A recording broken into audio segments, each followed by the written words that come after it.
आका फरमाते मेरी उम्मत में 3 किस्म के गुनाहगार ऐसे जिनकी नमाजें कबूल नहीं,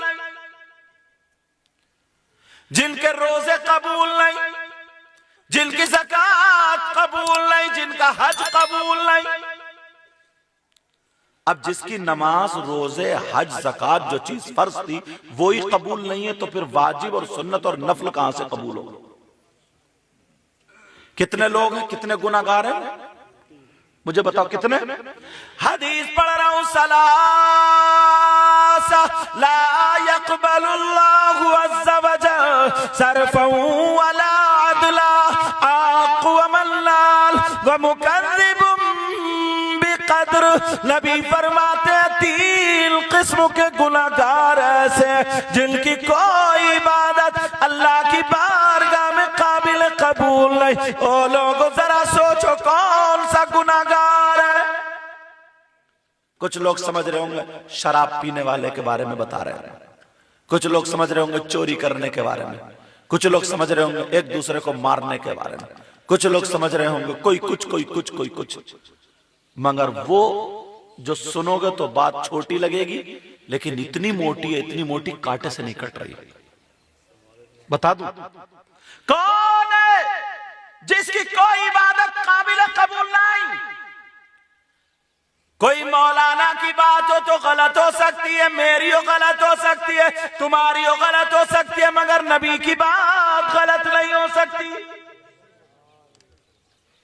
हदीस का जुमला सुनो, अला कुल वालिदैही, वो है जो अपने माँ बाप को सताता है, जो माँ बाप का कहना नहीं मानता, जो माँ बाप को तकलीफ देता है, जिसके माँ बाप जिससे नाराज है वो दुनिया लुटा दे फिर भी कबूल नहीं।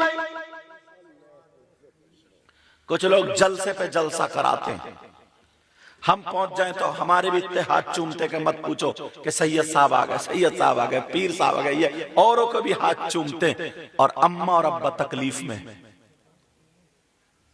खूब लुटाते हैं, ले ये ले, बड़ा नाम होता है उनका, चर्चा होता है। मगर कान खोल के सुन लो, अगर जिसके माँ बाप जिससे नाराज हैं उसकी नमाज भी कबूल नहीं, रोजा भी कबूल नहीं, हज भी कबूल नहीं, कोई इबादत उसकी काबिल कबूल नहीं। ये उलमा बैठे मौजूद, अगर गलत बोलूंगा तो मुझे पकड़ लेंगे, क्योंकि मैं पहले मदरसे में पढ़ के हूं, बाद में यहां आया। समझ रहे मेरी बात? कितने लोग ऐसे बाहर, उनके बड़े चर्चे, बड़ा नाम है साहब, इतने उसे दे दिए, उत्तो दल लुटा दिए, ये कर दिया, और अम्मा घर में तड़प रही है, एक वक्त की दवा लाके नहीं दे सकता, और अब्बा घर में परेशान है, उसकी टूटी हुई चारपाई को जाके नहीं देख सकता। एक शख्स ऐसा था हजरत, और वो भी जगह नहीं बताऊंगा, राजस्थान के इलाके का, बड़ा नाम उसका, हमें तकरीर में बुला लिया, बड़ा नाम। क्या नाम था? वो लड़कियों को जहेज दिया करता था, शादी कराया करता था, किसी लड़की को डबल बेड दिया करता था, किसी को कुछ दिया करता था। अल्लाह अल्लाह 3 साल से यही काम कर रहा था, बड़ा नाम। मौलाना लोग स्टेज पे उसका नाम पुकारे, बड़े चर्चे ने, इत्तेफाक से मुझे बुला लिया तकरीर के लिए।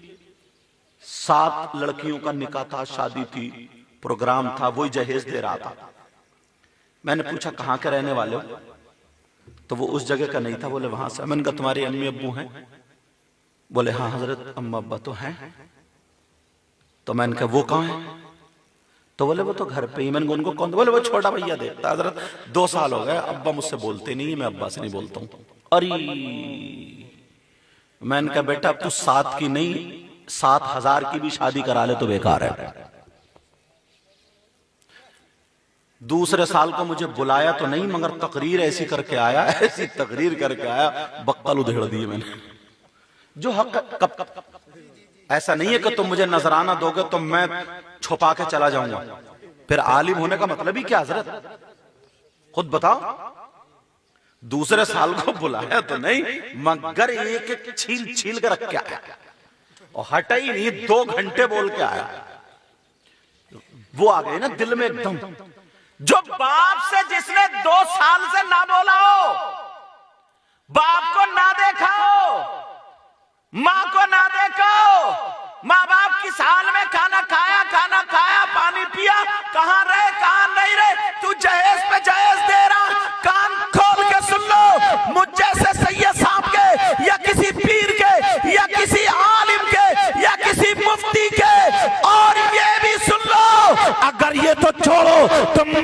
में सजदे करते करते मर जाओ, ये भी छोड़ो, खाने काबा का खिलाफ पकड़ के चूम चूम के मर जाओ। तुम्हारी माँ तुमसे नाराज है, तुम्हारा बाप तुमसे नाराज है, तुम्हारी नमाजें बेकार, तुम्हारे रोजे बेकार, तुम्हारे खाने काबा सब कुछ बेकार। इसलिए मौलाना नहीं कहते, नबी कहते हैं। जिसके माँ बाप जिससे नाराज है उसका नबी नाराज, उसका खुदा नाराज। जब नबी नाराज, खुदा नाराज, उसकी दुनिया भी बर्बाद, उसकी आखिरत भी बर्बाद। अल्लाह अकबर अल्लाह।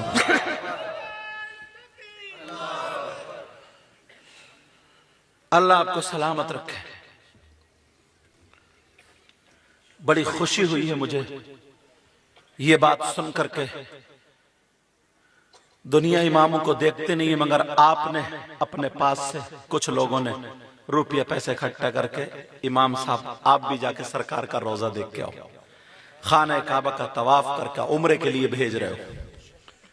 हजरत दुआ करना इन लोगों के लिए, और ये दुआ करना कि ये माँ बाप की खिदमत करें। सबसे पहले इंसान अपने आप को देखता है। समझ रहे हैं मेरी बात? आका फरमाते अला कुल वालिदै, जिसके माँ बाप जिससे नाराज है उसकी दुनिया भी बर्बाद, उसकी आखिरत भी बर्बाद। ये बात समझ में आ गई? दूसरा उठाता हूं। कुछ जगहें ऐसी हैं जहां पे दुआएं कबूल होती हैं। तुम्हारे यहां अजमेर शरीफ ज्यादा दूर नहीं होगा शायद, कितना है? 300 किलोमीटर तो दूरी है। खैर 300 के आसपास है। अच्छा 400 450 तो दूरी है। लेकिन वो मैं इसलिए कह रहा हूं क्योंकि ये मेवात है, राजस्थान से टच है नहीं? राजस्थान से टच है। तो गरीब नवाज का मज़ार शरीफ है अल्लाह। और तुम्हारे यहाँ एक जात, एक शख्सियत थी, हुजूर समर मियां देहलवी रहमतुल्लाह ताला अलैह, बड़ी पाकीज़ा जात थी यार वो भी। हमारे यहाँ बरेली शरीफ में एक जात थी, हुजूर सरकार मुफ्ती आज़म। ये लोग वो थे ना, जब चलते थे, खाते पीते, इन्हें देख करके खुदा याद आता था।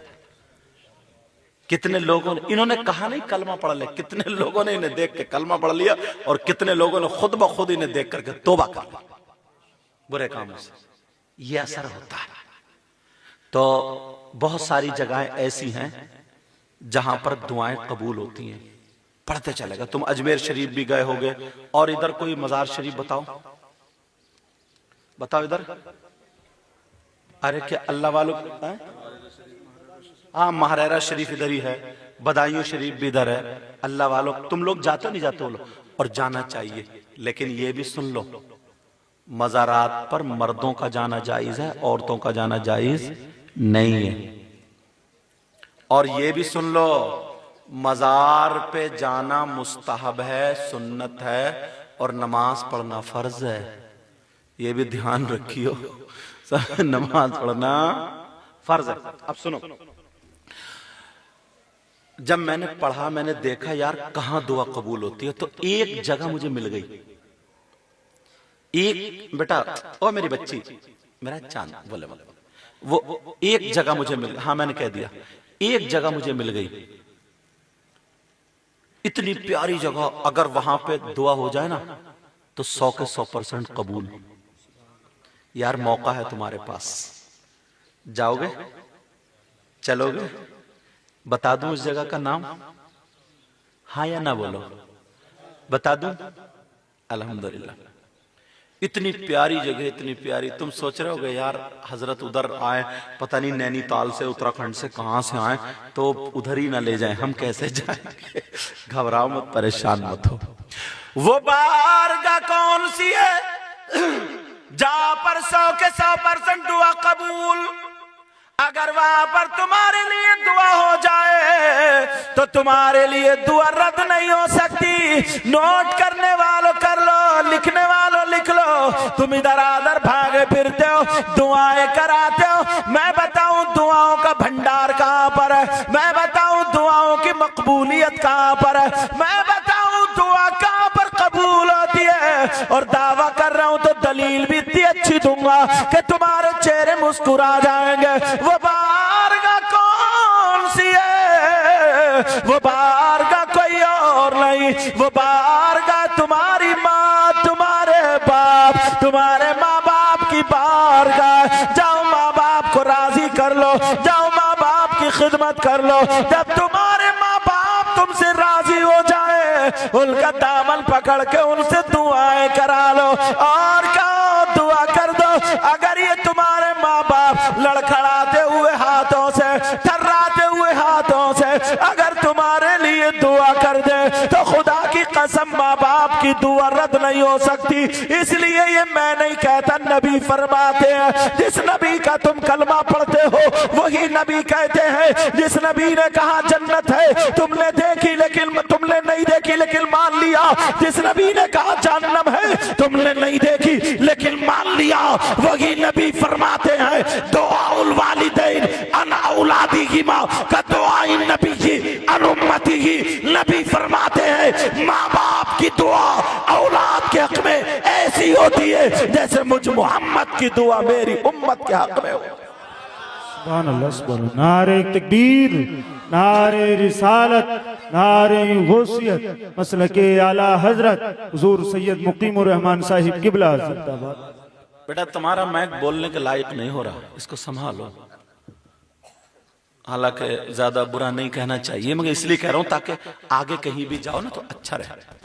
पकड़ रहा है आवाज को, तवज्जो ना, मेरी तरफ तवज्जो रखो। कब तक हजरत कपड़ा पर्दा डालते रहोगे? तवज्जो ना मेरी तरफ। आका फरमाते हैं दुआउल वालिदैन अल औलादिहिमा का दुआइल नबी अल उम्मतिही। नबी फरमाते हैं माँ बाप की दुआ है किसी की दुआ ऐसी जो नबी की तरह हो, गौसे पाक की तरह हो, ख्वाजा पाक की तरह हो, साबिर पाक की तरह हो, हजरत निजामुद्दीन की तरह हो, बाबा फरीदुद्दीन की तरह हो? हाँ है, वो है तुम्हारी माँ और तुम्हारे बाप। असली चीज को छोड़े पड़े हो और जलसे में आके कूद कूद के नारे तकबीर, नारे रिसालत, नबी का दामन नहीं छोड़ेंगे, गौस का दामन नहीं छोड़ेंगे। और ईशा की नमाज पढ़ के नहीं आया, ये नहीं छोड़ेगा दामन नबी का, ये नहीं छोड़ेगा दामन गौस का। जरा सोचो तो यार। आज एक बात और, आस मोहम्मद साहब, मैं इनको बहुत पहले से जानता हूं। जहां जहां गए हजरत इन्होंने दीनी माहौल बना दिया। जहां जहां गए दीनी माहौल बना दिया। एक बात मुझे याद आ रही है। अच्छा ये बातें आपकी समझ में आ रही हैं? सबकी समझ में आ रही है? इम्तिहान ले लूं, फेल तो नहीं होगे? सुनना चाह रहे तो फिर हाथ उठाओ, कौन कौन सुनना नहीं चाह रहा? कुछ ज्यादा समझ में नहीं आ रही है? चलो ठीक है, अल्लाह ताला सलामत रखे आपको, अल्लाह ताला सब। लेकिन सुनो, हालात तुमने सुना होगा कि साहब ईरान के हालात ये हैं, फलस्तीन के हालात ये हैं, गाजा के हालात ये, सुन रहे नहीं सुन रहे? और हिंदुस्तान के हालात ये हैं। अल्लाह ताला सलामत रखे। अम्मी अब्बू हैं? हाँ अल्हम्दुलिल्लाह, ठीक है। मैं इसीलिए तकरीर कर रहा हूं। और तुम ना, मैं आज यहाँ पे जोहर की नमाज पढ़ दी जरा कि मैंने, हाँ 10 बजे स्टेशन पर उतर गया था, ये ले आए मुझे वहां से, क्योंकि रात मेरी इधर ही तकरीर थी एटा के पास, तो मैं इधर ही आ गया। तो दोपहर का खाना भी मैंने आप ही के यहाँ खाया, शाम का भी यहीं खाना खाया, और चाय तो दूध मंगवा के पिए मैंने कई जगह से। इन्होंने कई जगह फोन करके, अल्लाह ताला सलामत रखे। ये दिल से दुआएं देता हूँ, मौला परवरदिगार इनको इतना दे, इनकी दुनिया और आखिरत दोनों रोशन फरमा दे। तो ये सुना होगा आपने कि वहां मुसलमानों को टॉर्चर किया जा रहा है, वहां मदरसे तोड़े जा रहे हैं, मस्जिद तोड़े, ये सारी चीजें ना। तो मुझे किसी से कोई गिला नहीं है, सिर्फ इतना है कि मुसलमानों को ही टॉर्चर क्यों किया जा रहा, हमें क्यों रौंदा जा रहा, हमें क्यों पीसा जा रहा। इस क्यों का जवाब जब मैंने ढूंढा, तलाशा, तो एक कुरान शरीफ की आयत मिल गई और एक हदीस मिल गई। हाँ, एक कुरान की आयत मिल गई और एक हदीस। बता दूं हम पे जुल्म क्यों हो रहा है, हम पे क्यों वो सब हो रहा है, ये सारी चीजें क्यों हो रही, बता दूं।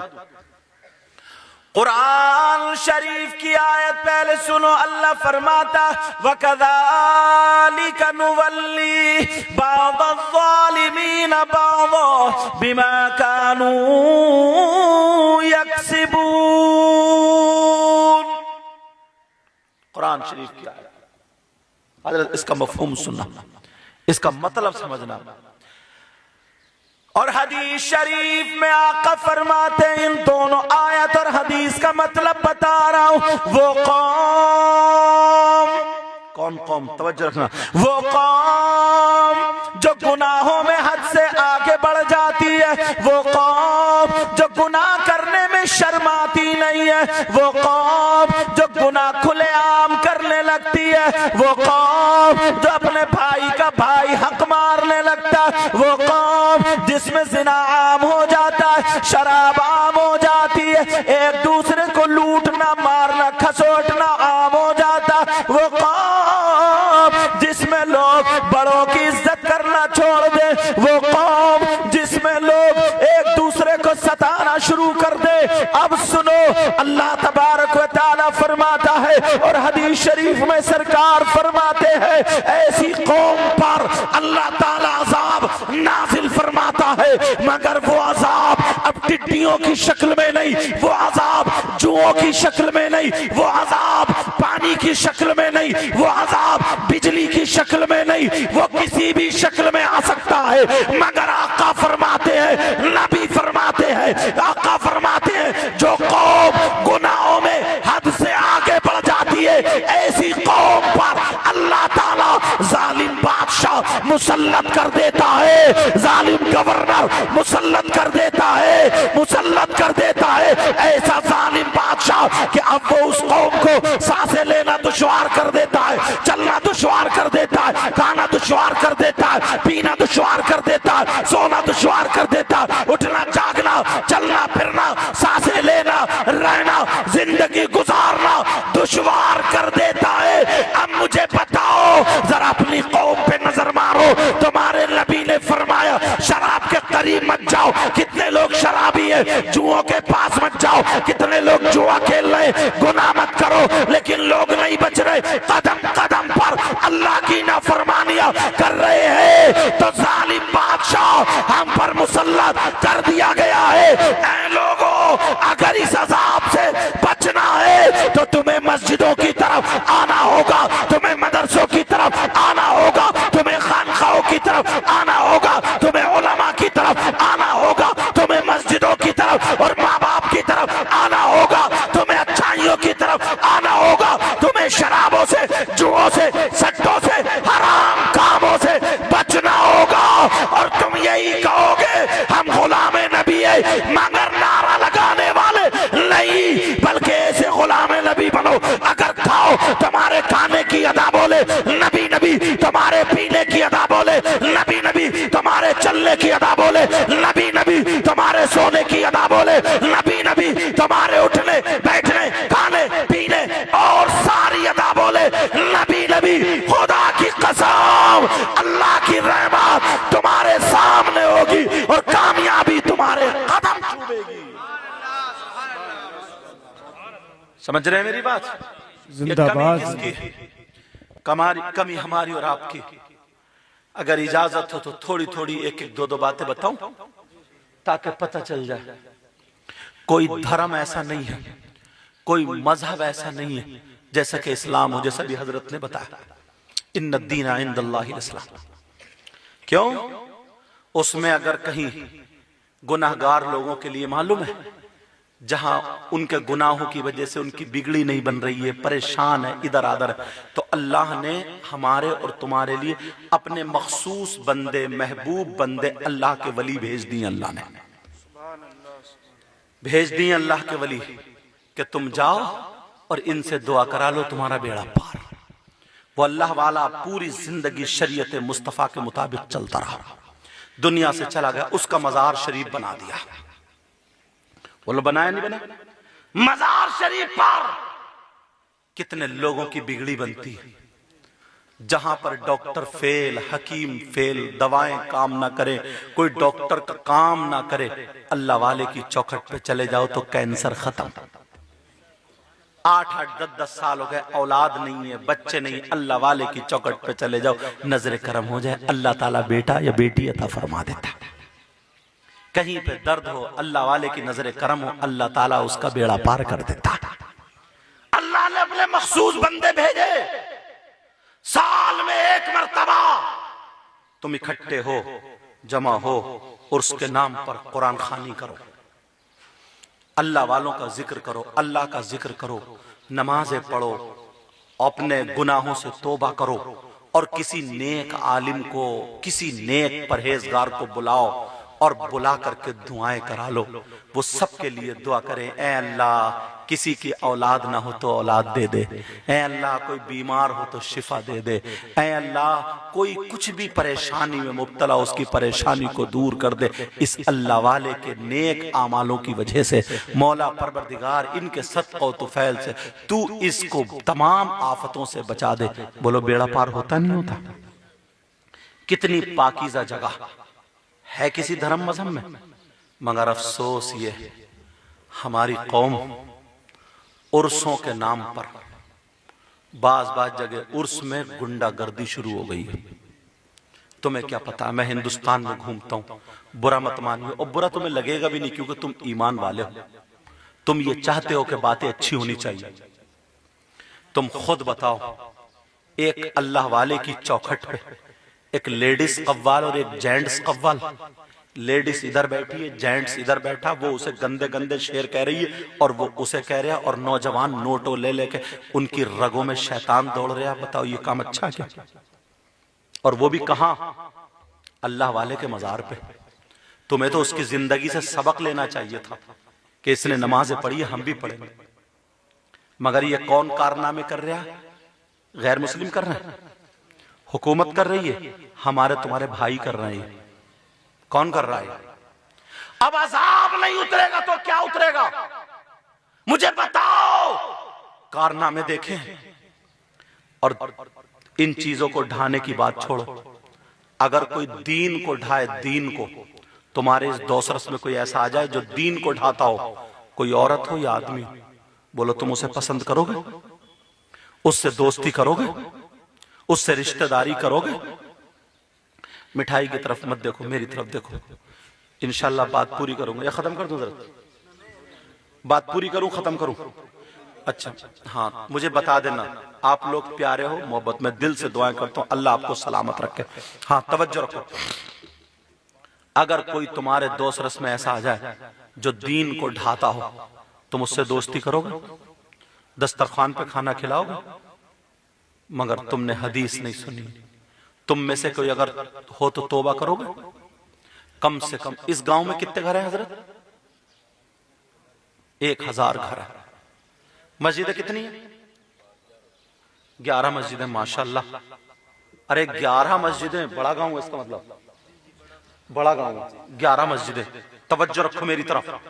मगर इतने लोगों में भी कम से कम तुम में 10 ऐसे हैं जो रोजाना दीन को ढा रहे हैं, जो रोजाना दीन को ढा रहे हैं। कम से कम 10 ऐसे हैं। आप कहेंगे कैसी बात कर रहे हो? इमाम साहब की नहीं बताऊंगा, दूसरे इमाम साहब की नहीं, इन लोगों की नहीं, अल्लाह के रसूल की बताऊंगा।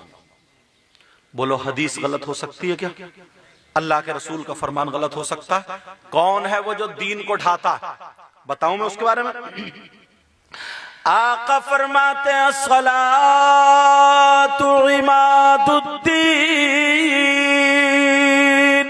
मन अकामहा फकद अकामद्दीन वमन तरकहा फकद हदमद्दीन। ये हदीस शरीफ है।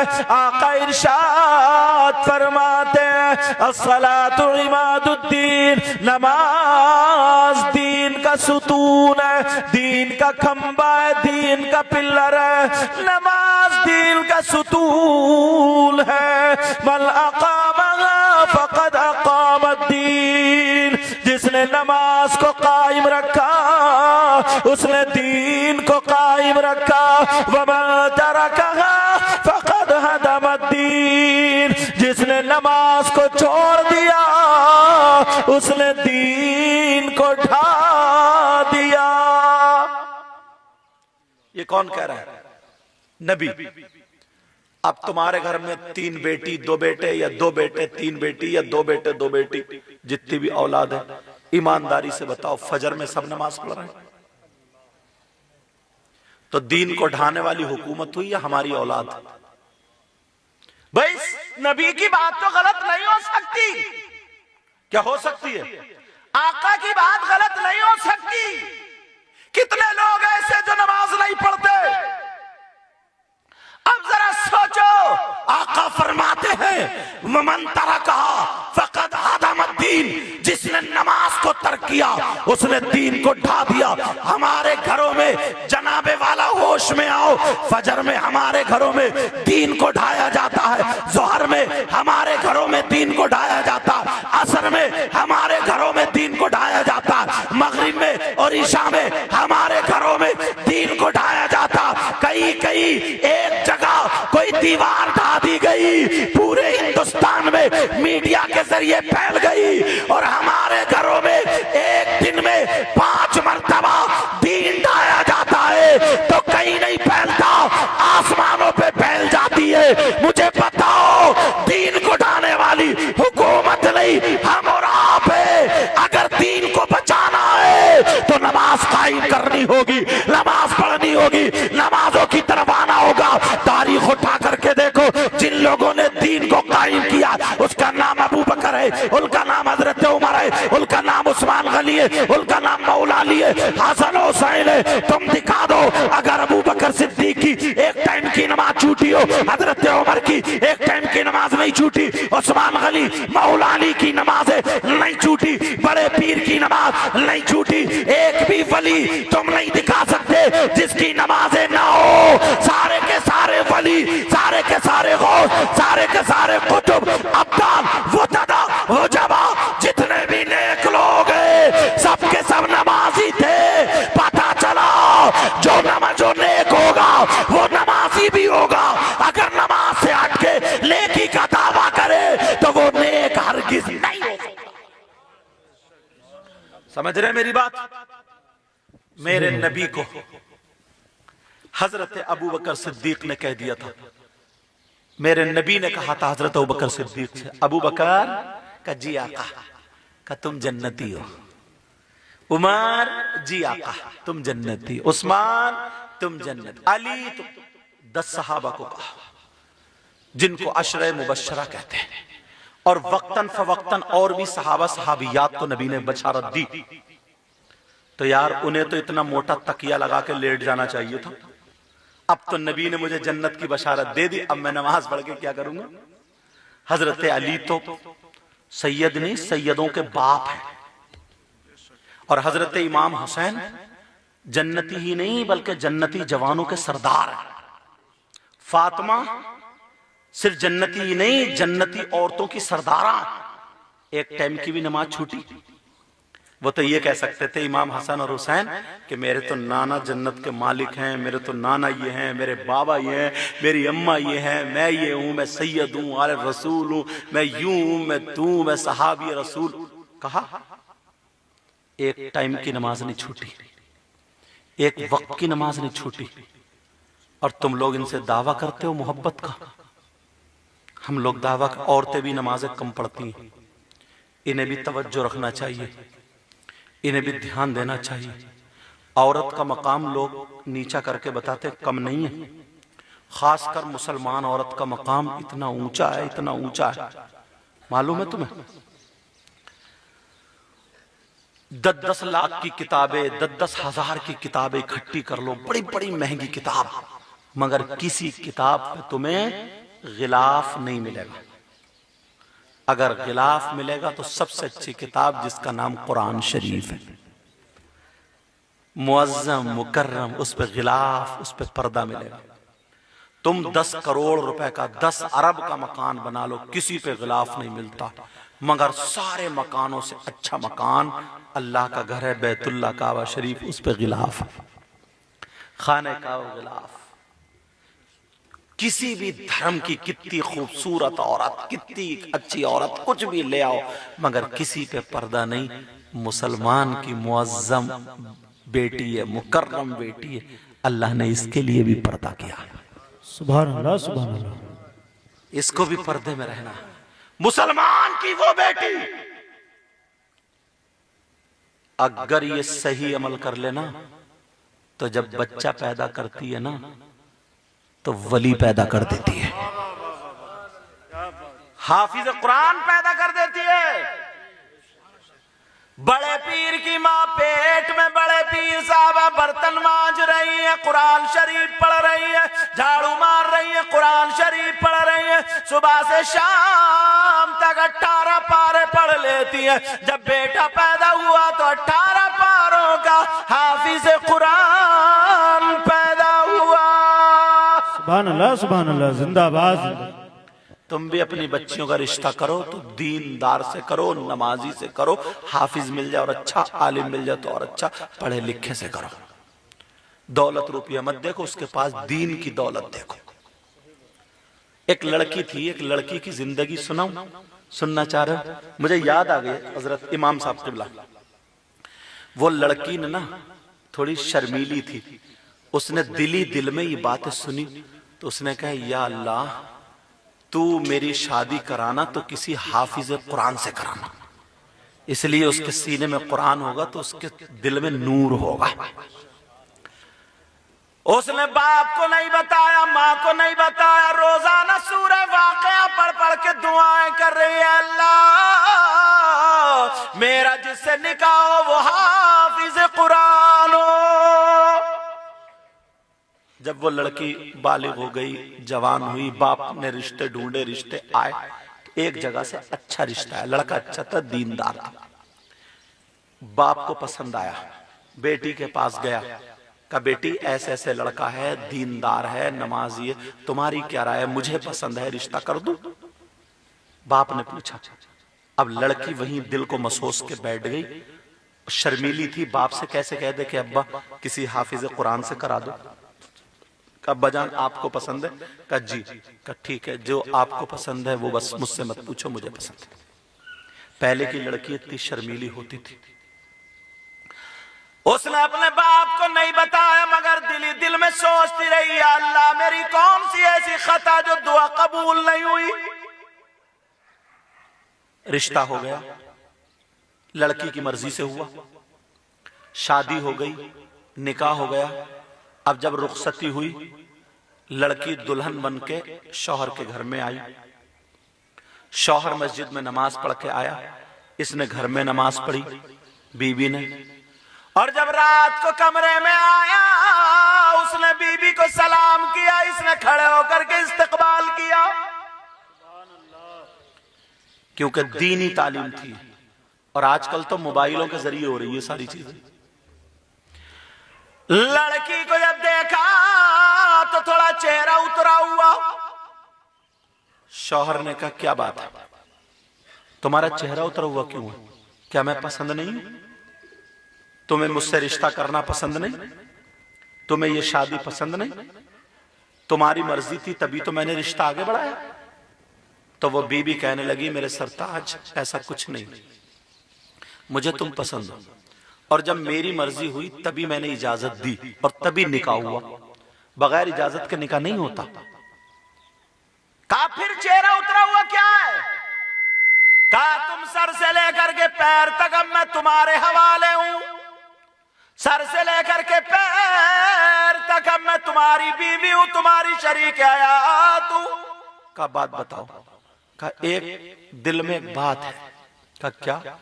कब तुमसे छुपाऊंगी कुछ नहीं, बस ये दिल में रह गया, अल्लाह ने मेरी दुआ को कबूल क्यों नहीं किया? क्योंकि नबी फरमाते सूरह वाक़िया पढ़ के अगर कोई लड़की 3 मरतबा सूरह वाक़िया पढ़ के अगर दुआ करे तो अल्लाह उसकी दुआ को कबूल करता। नबी का फरमान तो गलत हो नहीं सकता। तो मुझ में कमी क्या है, मुझ में गलती क्या है? मेरे दिल में वही बात चल रही है। कहा क्या बात थी जरा बताओ। तो कहा मैंने तमन्ना करी थी, मैंने चाहता कि मेरी शादी किसी हाफिज कुरान से हो जाए। कहा फिर? कहा वो मेरी किस्मत नहीं मिल पाया, लेकिन तुम ही ठीक हो। लड़के ने कहा यार मुझे इतनी नेक बीवी मिली, इतनी अच्छी मिली। लड़का बोला सुनो, जब तुमने इतना किया तो अब मैं भी कुछ करना चाहता हूं। कहा क्या?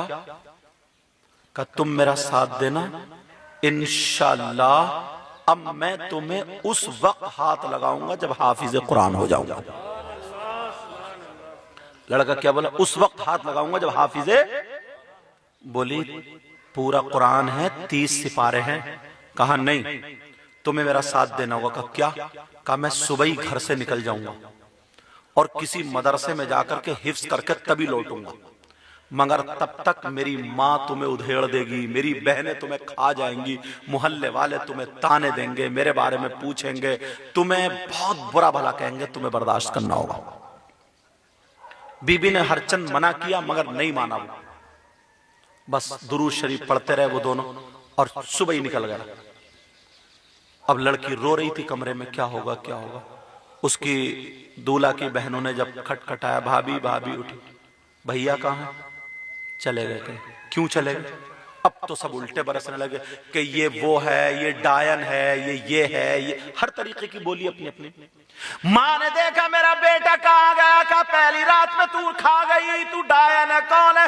मार दिया कुत्तों जैसी, उसकी इज्जत कर दी बेचारी की। अब वो रो रही है, रात को रो रो कर पढ़ करके रो रही है और कह रही है, आका कह रही है मौला तू मुझे माफ कर दे, तू मुझे माफ कर दे। कौन सी ऐसी खता हो गई? बेचारी की बहुत बेइज्जती हो रही। उधर वो शौहर चला गया, एक मदरसे में पूछा कारी साहब के पास, अस्सलाम वालेकुम। वालेकुम सलाम। कारी साहब बोले जी। बोले मैं पढ़ना चाहता हूँ। क्या पढ़ोगे? बोले हिफ्ज करना चाहता हूँ। कारी साहब ने ऊपर से नीचे तक देखा तो 20-25 साल का था। कारी साहब बोले बहुत जल्दी आ गया तुम, अभी से क्या करोगे तुम, जल्दी नहीं आ गया तुम?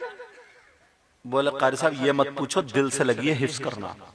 ये बताओ कितने दिनों में करा दोगे? कारी साहब बोले 3 साल में। तो उसने कहा 3 साल में तो मेरी बीवी को घर वाले उधेड़ देंगे, उसके लिए तो एक एक रात भारी होगी। वो बेचारा चला गया। किसी ने बताया फला मदरसे में पहुंचे, दूसरे कारी साहब के पास पहुंचे, बड़े खुर्राट कारी साहब थे। बोले 2 साल में। तीसरे के पास बोले 1 साल में, मगर मारूंगा बहुत। बोले ठीक है। बोले पीटने की पूरी मुकम्मल है और 24 घंटे मेरे पास रहोगे। और बोले 1-2 महीने में तो तुम्हारा नाजरा भी संभलेगा। नाजरा भी ऐसे ही था। बोले नाजरा भी संभलेगा। बोले ठीक है। बोले क्या करूं? बेचारा गली में घूम रहा था, एक फकीर मिल गया। सुभान अल्लाह बोलो। जिसकी दाढ़ी धूल में और थूक में सनी हुई, कपड़े फटे हुए। इसने देखा, देख के बोला अरे नए दूल्हा मियां तुम यहाँ क्या कर रहे हो? ये चौंक गया। इसने सोचा कि लग रहा है गांव का ही आ गया क्या कोई। बोले तुम जानते हो मुझे? बोले हाँ जानता हूं। ये भी जानता हो तुम क्यों आए हो? बोले क्यों आए हो? बोले हिफ्ज करने आए हो तुम? बोले हाँ ये तो बात सही है। बोले यहाँ से 17 किलोमीटर की दूरी पे बगदाद है। सुभान अल्लाह बोलो। और उस बगदाद में एक मदरसा है, पढ़ाने वाले का नाम अब्दुल कादिर जीलानी बड़े पीर साहब है। वहां चले जाओ, बस वही काम बनेगा। इसने सोचा, इसने कहा बहुत बड़े कारी साहब हैं, करे जाओ तो। का मारते भी बहुत होंगे। बोले जाओ तो। ये डर रहा था। सीधा गया, बड़े पीर साहब बैठे थे। किस्मत खुल रही उसकी। जैसे ही मदरसे में अंदर दाखिल हुआ, थोड़ा रुका, बड़े पीर साहब बोले आ जाओ, आ जाओ, नए दूल्हा इधर आ जाओ, नए दूल्हा इधर आओ। अब ये समझा यार उस फकीर ने इन्हें भी बता दिया, ये पता नहीं मामला क्या। इसने कहा फकीर ने इन्हें भी बता दिया। जब पहुंचे अस्सलाम वालेकुम वालेकुम अस्सलाम, पहले ये पूछता था कितने दिनों में मुझे इस करा दोगे, अब बड़े पीर साहब कह रहे हैं नैदुल्ला मियां बताओ कितने दिनों में हाफिज बनोगे, कितने दिनों में हाफिज बनोगे। अब वो कहने लगा हुजूर 6 महीने में। बड़ा डरते डरते कहा 6 महीने में। बड़े पीर साहब बोले 6 महीने में ज्यादा है, कम करो। उसने सोचा गलत फंस गए तो बहुत ही मारेंगे। बोला हुजूर ज्यादा ये, कहा ज्यादा, कम करो कम। कहा 30 सिपारे, 30 का मुझे पता है, कम करो कम। वो डरते डरते कहने लगा 4 महीने में। बड़े पीर साहब बोले अब भी ज्यादा और कम करो। बोला 3 महीने में। बड़े पीर बोले ज्यादा, कम करो। बोले यार ये तो मार के ही छोड़ेंगे। उसने कहा इससे ज्यादा मेरे याद ही कहां होगा, एक सिपारा कैसे याद करूंगा। बड़े पीर साहब से वो कहने लगा 30 दिन में, 1 महीने में। बड़े पीर साहब बोले ज्यादा है और कम करो। क्या कम करो, सुभान अल्लाह बोलो। क्या ज्यादा है, कम करो। वो कहने लगा हुजूर अब इससे कम नहीं होंगे, एक दीवारा बड़ी मुश्किल से याद होगा, वो भी कभी कभी माफ करना पड़ेगा, मारियो मत। बड़े पीर मुस्कुरा के बोले चल छोड़ हटा, वुजू बना ले और अब्दुल कादिर के पीछे नमाज पढ़ ले, हाफिज कुरान हो जाएगा। नारे तकबीर, नारे रिसालत, नारे गौसियत, मसलके आला हजरत, फैज़ाने आला हजरत हुजूर सैयद मुकीमुर रहमान साहिब किबला जिंदाबाद। उसने खड़ापट वुजू बनाया और वुजू बना के बड़े पीर बोले दाहिनी तरफ खड़ा हुई है। बोले ठीक है सरकार, समझे। सीधा गया, नमाज का टाइम हुआ, दाहिनी तरफ खड़ा हुआ और जैसे ही दाहिनी तरफ खड़ा हुआ बड़े पीर साहब ने दाहिनी तरफ सलाम फेरा, अस्सलामु अलैकुम व रहमतुल्लाह। 15 पारों का हाफिज कुरान हो गया। बाई तरफ को सलाम फेरा, पूरे कुरान का हाफिज कुरान हो गया। बड़े पीर बोले जा घर चला जाओ, तेरी बीबी तुझे याद कर रही है। सुभान अल्लाह, सुभान अल्लाह, जिंदाबाद। बीबी नेक हो तो ऐसा होता है। अब वो बोला हुजूर जा तो रहा हूं, हाफिज भी हो गया, मगर एक बात पूछना चाह रहा हूं। बोले ये तो बताओ आपको पता कैसे चला, अभी भी टटोल में है, आपको पता क्या है। तो शायर ने एक शेर कहा, पढ़ दूं, सुनना चाह रहे, हाथ उठवा लूं। अरे चावले उठा उठा के मारे। बताएं कैसे पता चला। तूने पी पियालों से, मैंने पी निगाहों से। सुभान अल्लाह, सुभान अल्लाह, जिंदाबाद, जिंदाबाद। और बोलो सुभान अल्लाह। अच्छा एक बात बताओ, तुमने ठेला देखा है? ठेला जब धक्का मारो तभी चलता है।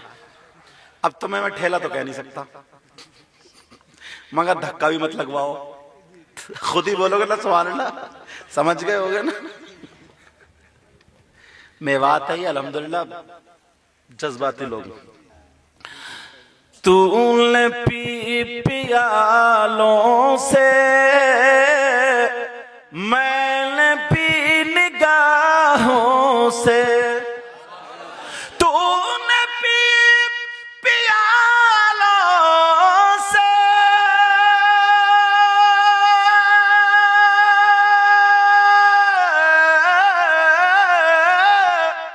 मैंने पी निगाहों से। फर्क है बहुत साकी मेरे तेरे पीने में, फर्क है बहुत साकी मेरे तेरे पीने। और मदीने की बात आई है और इनको तुम भेज रहे हो तो एक शेर सुनो। याद मुस्तफा ऐसी बस गई है सीने में। सुभान अल्लाह बोलो। याद मुस्तफा ऐसी बस गई है सीने में,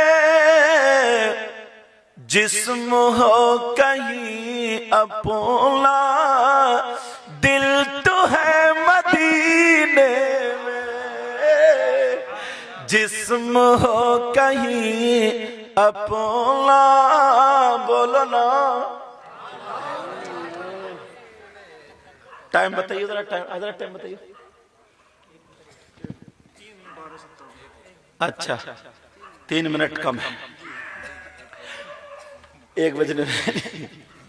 अब सुनो, लेकिन इतनी जल्दी छोड़ूंगा नहीं, तुमने 2 टाइम खिलाया मुझे। वो तो पूरा, अभी तो एक ही टाइम का हुआ। अच्छा जफरुद्दीन भाई हैं कहाँ? अच्छा हाँ, ये बैठे तो रुमाल तो ऐसा बांध के जैसे पूरे हिंदुस्तान की ठंडी नहीं लग रही है। अल्लाह सलामत रखे, पूरे गांव में मौला बहारें अता फरमा, इन बच्चियों का नसीब अच्छा कर दे। अब कहने लगा सरकार ये तो बताओ पता कैसे चला? तो शेर से जवाब दे दिया। बड़े पीर साहब कहने लगे तू इसमें अपना कमाल मत समझना। क्या बोले? ओ नए दूल्हा मियां, इससे अपना कमाल मत समझना। कहा तेरी बीवी रोजाना रात को मुसल्ले पर नमाज के बाद रो रो करके मेरे खानदान का वास्ता दे रही है, करबला वालों का वास्ता दे रही है, हसनैन करीमैन का वास्ता दे रही है। तो मैं बगदाद में रह करके उनका बेटा इतना भी नहीं कर सकता हूँ। कान खोल के सुन ले, ये तेरा कमाल नहीं है, ये तेरी बीबी की दुआओं का कमाल है। सुभान अल्लाह, सुभान